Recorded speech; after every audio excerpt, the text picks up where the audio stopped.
So when I got on an airplane for the first time ever when I was like 8 or 9, my mom went, "Guess what, we're gonna go to the clouds." And I get filled up with an overwhelming amount of bliss as I go, "Yay, I'm gonna eat all the clouds!" But as soon as we started approaching the stratosphere, my childlike joy and wonder drained from my face and turned into absolute horrified resignation as I realized, this shit is just water. You can't eat water. And, coincidentally, you also can't eat Cloudians.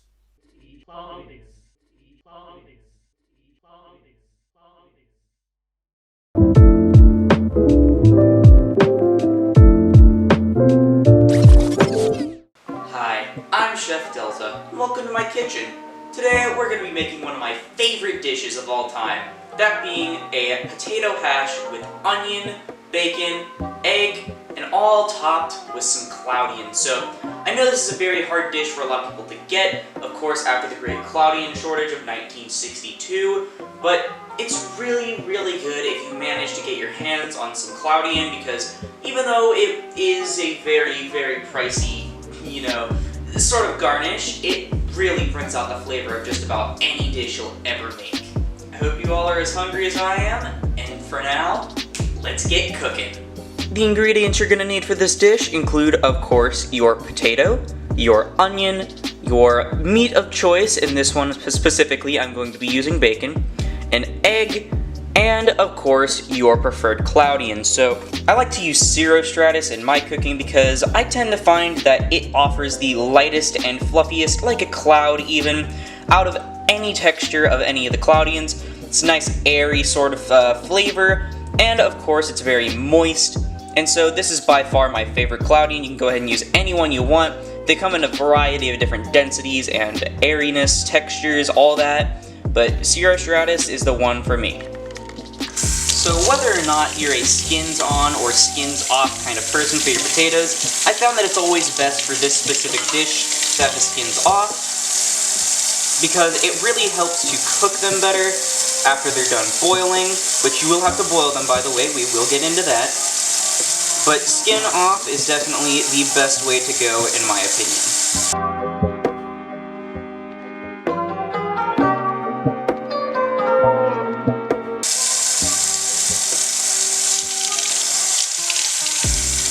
Of course, now it is time to cut the potato. I like to do a cut down the middle, separate that from the knife right there, and then another cut down the middle, another cut down the middle, and then lay this down, and then some cuts all along the side. We're gonna make them nice and thin, not too thick, of course, because otherwise it's gonna be harder to cook. And we're just gonna go line by line by line by line by line. See, mine ended up pretty long. Usually I like them shorter, so I might change up my technique on one of the sides. For this one, let's go ahead and then cut it in half sideways. Beautiful.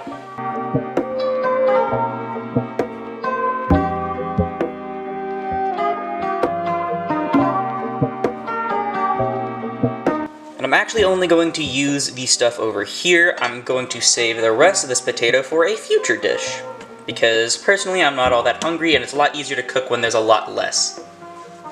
And now we have our potatoes. So you're gonna put the potatoes in a pot of choice. I'm just gonna use this random small yellow one because we don't really have a lot to work with. The size of your pot obviously depends on the size of the potato you chose. Ta-da! Now to rinse them in a little bit of cold water. Be sure to get all of the starch out.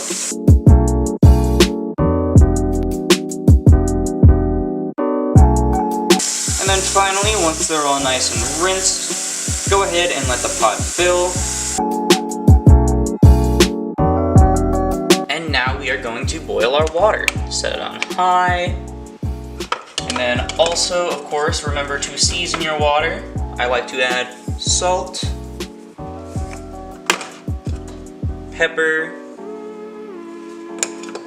and of course the blood of the innocent. But, you know, since we don't have that currently on hand, I'm just going to put some garlic salt.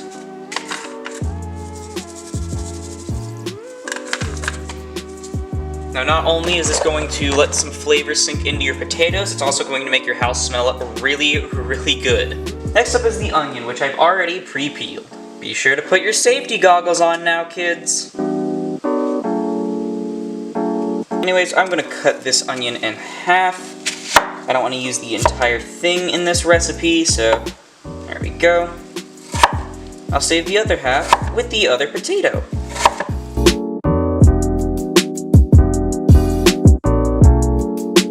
And voila! 1/2 of an onion completely chopped. And now we have a pan which we're going to put on medium-high heat, and we're going to add some butter in order to get the surface all nice and moist. You're going to want a lot of butter. We're caramelizing things, people. Critical hit! And now we wait.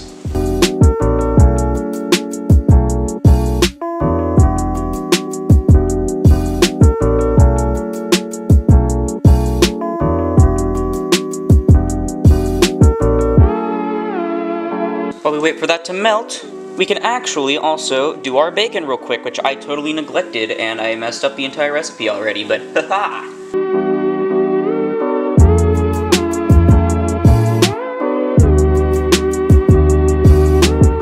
And it seems our butter is entirely done. So now, in go the onions!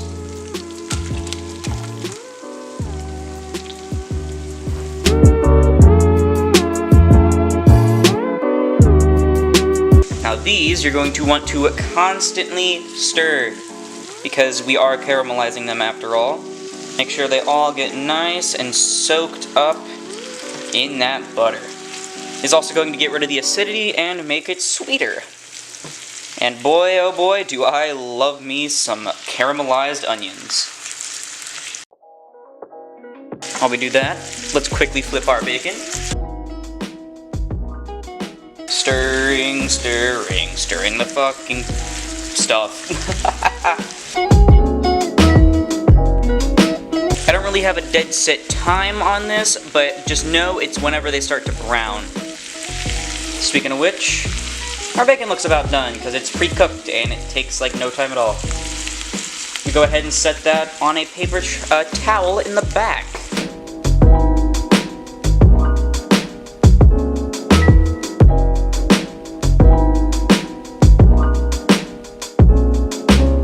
Now I'm going to check my boiling potatoes. I usually just check them with a fork. And if I can stab through really easily, then it's done.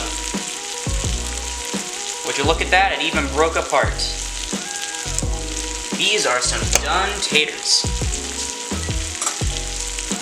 Quickly give these a little stir.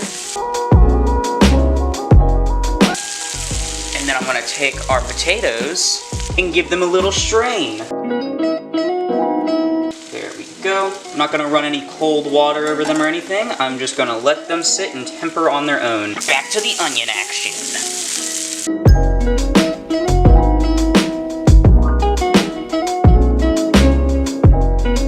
The trick with this is to be patient because it can apparently, according to my Google Home Mini, take up to an hour from 45 minutes to fully caramelize onions. We don't need to make them like incredibly jammy, but we do want to make sure they are nice and caramelized.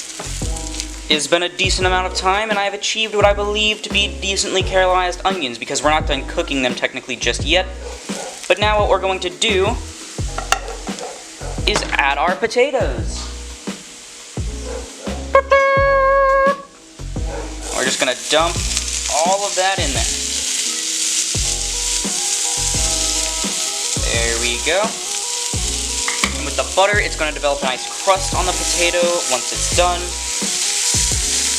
And that's the main goal here. And because we let them temper without running water over them, the potatoes aren't going to just turn into mush from being boiled. So usually I will say that you should probably let your potatoes sit in the fridge for a bit after being boiled. In fact, you should actually pre-boil your potatoes instead of doing all this while they're boiling.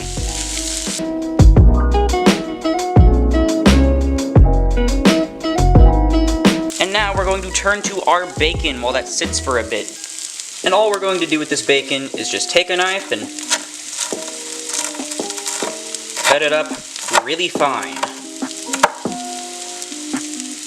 There we go. We're essentially making bacon bits. In the bacon goes.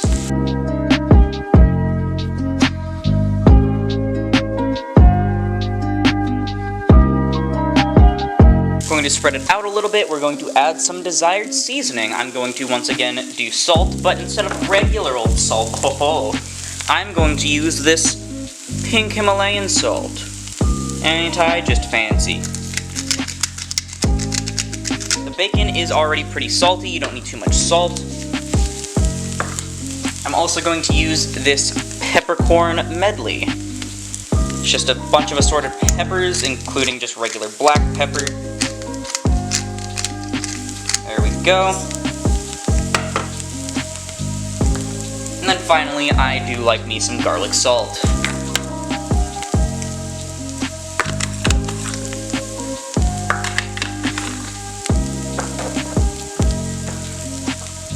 And if you weren't using onions for some unknown reason, you could actually add onion powder as well to get the same, similar taste at least.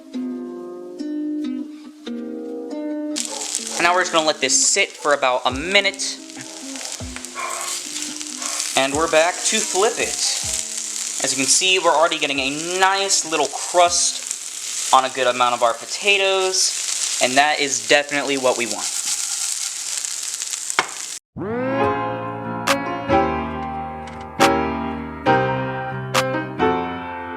And this is going to sit for about another 2 minutes. And while you do that, you can go ahead and prepare your Cloudian.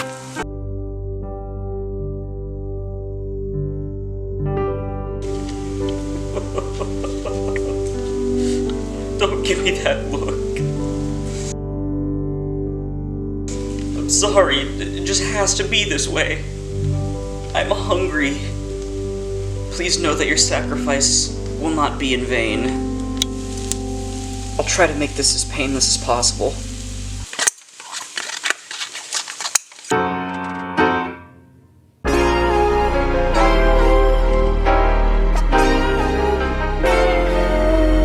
Well, that was traumatizing.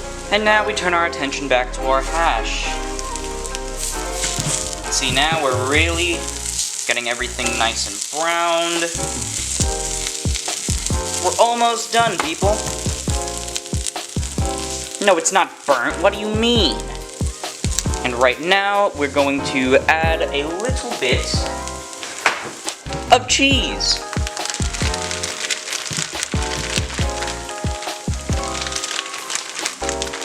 You can use literally any type of cheese, like at all. But I, for now, am only going to use some mozzarella because that is currently all I have in my house. So we're going to open up a little pocket in our hash. We're going to take our egg and just crack it right in the center.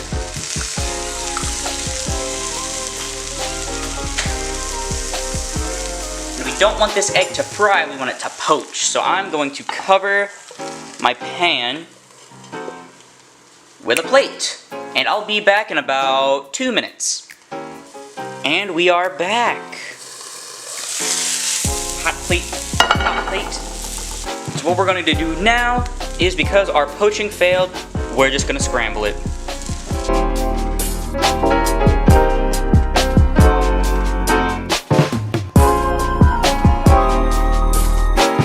And finally, the topper of the dish, our Cloudian. Just sprinkle that all up over the top here. Beautiful. Give that a good mix as well. Make sure to evenly spread out all of that cloudy flavor.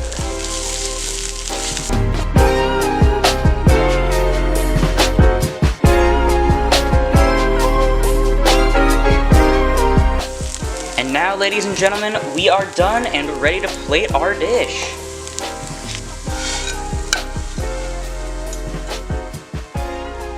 Ta-da! Don't forget to do the dishes. And now for the moment of truth.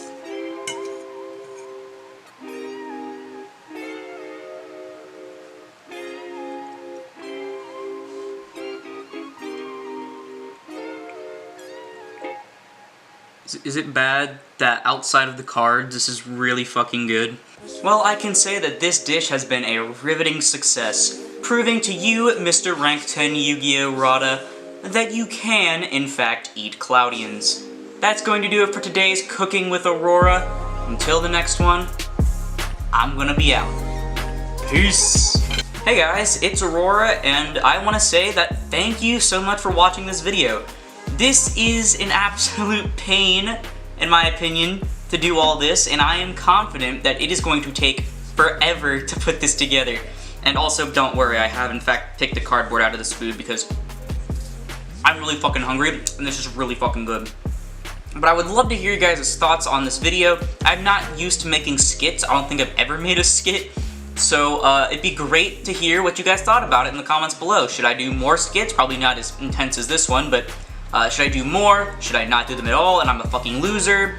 And you should totally, if you did like it, like the video. Please. I'm desperate for my stuff to get pushed into the algorithm. Please. Please. And if you really liked it, you should definitely subscribe because I post epic Yu-Gi-Oh! Content here all the time. Not including just skits, but you know, deck profiles, live duels, discussions, all that stuff. I take what you like from Simo, what you like from Dazif, and what you like from Team Sam, and bundle them all into a package. With slightly less sarcasm than Farfa. Yeah, that's gonna do it for me for now. Definitely tell me what you thought about the video, and until then, I'll see you in the next one. This is Aurora, signing off.